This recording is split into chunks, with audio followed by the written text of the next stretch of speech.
A ver, ¿qué pasaría si la clave del éxito financiero no estuviera en las hojas de cálculo ni en los títulos universitarios, sino en nuestra propia mente? Hoy vamos a desglosar la idea central del libro La psicología del dinero, que sostiene algo fascinante, que nuestra relación con el dinero tiene muchísimo más que ver con las emociones y cómo nos comportamos que con qué tan inteligentes seamos. Para entrar en materia, miremos una historia, una que parece una verdadera paradoja. Por un lado está Ronald Reed, un conserje, empleado de una gasolinera, que con paciencia y sencillez logró juntar una fortuna de $8 millones. Y por el otro tenemos a Richard Fuscon, un tipo con MBA de Harvard, ejecutivo de finanzas en Merrill Lynch, que, bueno, lo perdió todo, se fue a la quiebra. La pregunta es obvia, ¿no? ¿Cómo puede ser? Esa pregunta es la que va a ser nuestro hilo conductor. Y aquí está la tesis, el corazón de todo esto. El éxito financiero no es como la física, donde aplicamos una fórmula y listo, tenemos un resultado. No, es una habilidad blanda, donde la forma en que actuamos pesa mucho más que el conocimiento técnico. Muy bien, vamos a meternos en el primer gran pilar, el comportamiento por encima del intelecto. Vamos a explorar por qué esas decisiones financieras que desde afuera pueden parecer una locura, en realidad, para la persona que las toma, tienen todo el sentido del mundo. Pensemos un segundo en el peso que le damos a nuestra propia historia. Las decisiones que tomamos con el dinero están atadas, ancladas a una porción diminuta de la historia, la que nos tocó vivir. Pero esa pequeña parte define casi por completo cómo vemos la economía y cómo creemos que funciona. Y esto lo ilustra de una forma genial.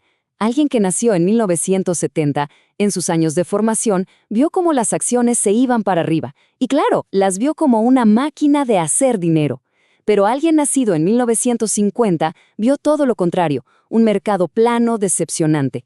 Son dos vidas, dos realidades financieras y dos visiones del mundo totalmente opuestas, moldeadas simplemente por la fecha en que nacieron. Y lo mismo pasa con la inflación. Crecer en los años 60, viendo cómo los precios se triplicaban, dejó una marca, una aversión al riesgo muy distinta a la de quien creció en los 90, con precios estables que a lo mejor ni se preocupó por eso. Entonces, el punto clave es este. No importa cuánto se estudie o qué tan abierta sea la mente de uno, es imposible, de verdad, recrear el impacto emocional de haber vivido estas cosas en carne propia. Nuestras locuras financieras, en el fondo, son como cicatrices de nuestras experiencias. Y claro, si nuestras experiencias son tan personales, tenemos que hablar de dos conceptos que son como hermanos gemelos, la suerte y el riesgo. Ambos nos dicen lo mismo. Hay fuerzas gigantescas, totalmente fuera de nuestro control, que definen los resultados. Son, literalmente, dos caras de la misma moneda. Para entender el poder de la suerte, miremos esta cifra. 1 en 1.000.000. Esas eran las probabilidades de que un adolescente en 1968, como un tal Bill Gates, fuera a una de las poquísimas escuelas secundarias en todo el mundo que en ese entonces tenía una computadora. Gates tuvo una suerte increíble, es innegable. Pero su amigo, Kent Evans, que era igual de brillante, con la misma ambición, vivió la otra cara de la moneda, el riesgo. Murió en un accidente de montañismo, antes de poder cofundar Microsoft. La misma fuerza, la misma magnitud, pero en direcciones opuestas. Esto nos lleva a una conclusión importantísima. Por la enorme influencia de la suerte y el riesgo, tenemos que ser muy cuidadosos al juzgar el éxito y el fracaso, tanto el de otros como el nuestro. La historia completa casi nunca la vemos. Y esto nos conecta con una segunda idea clave. Una cosa es hacer una fortuna, y otra, muy distinta, es conservarla. De hecho, requieren habilidades que son completamente opuestas. Para hacer dinero hay que ser optimista, hay que arriesgarse, pero para conservarlo se necesita lo contrario, humildad y hasta un poco de paranoia, el miedo de que todo se puede esfumar tan rápido como llegó. Es un cambio de chip radical. Miren, la historia de Jesse Livermore es el ejemplo perfecto de esto. En 1929 se convirtió en uno de los hombres más ricos del mundo. Pero ese mismo optimismo que lo hizo millonario se transformó en un exceso de confianza que lo llevó a perderlo absolutamente todo. Era un genio para hacer dinero, pero no tenía idea de cómo conservarlo. Por eso, la habilidad financiera más importante de todas es la supervivencia. Simplemente seguir en el juego. Evitar la ruina a toda costa es lo que permite que el tiempo y el interés compuesto hagan su magia a largo plazo.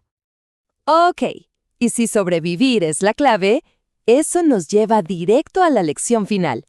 Y esta es quizá la más profunda de todas. Hablemos de ese concepto tan peligroso de querer siempre más y del verdadero arte de saber cuándo es suficiente. Les presento a Rajat Gupta. Su historia es de película, de quedar huérfano en la India a ser el CEO de McKinsey y sentarse en las juntas directivas más poderosas del planeta. En serio, lo tenía todo. Y cuando digo todo, para ser exactos, su patrimonio era de $100 millones. Una cantidad de dinero que la mayoría ni podemos imaginar. Podría haber hecho literalmente lo que quisiera por el resto de su vida. Y aquí viene la pregunta del millón. ¿Por qué arriesgarlo todo cuando ya se tiene todo? Pues porque Gupta no quería ser millonario, quería ser multimillonario. Y esa ambición lo llevó a usar información privilegiada, un delito que destruyó su carrera y su reputación para siempre. El problema de fondo es este, el apetito insaciable por tener más. Cuando el éxito solo alimenta más ambición, la meta siempre se está moviendo. Y eso nos empuja a compararnos con los demás y a tomar riesgos cada vez más absurdos para alcanzar algo que, en realidad, nunca se detiene. Esta idea queda perfectamente resumida en una anécdota del novelista Joseph Heller. Estaba en una fiesta y alguien le dijo que un gestor de fondos había ganado más plata en un solo día que lo que su famosa novela había ganado en toda su historia. Y su respuesta fue simple pero profundísima. Sí, pero yo tengo algo que él nunca tendrá. Suficiente. Entonces, para resumir las grandes lecciones. Primero, nuestro comportamiento es nuestra mayor ventaja más que la inteligencia. Segundo, hay que respetar el poder de la suerte y el riesgo. Tercero, es más importante sobrevivir que buscar ganancias espectaculares. Y cuarto, y quizá lo más importante, aprender a definir qué es suficiente. Y para cerrar, queda una pregunta para reflexionar.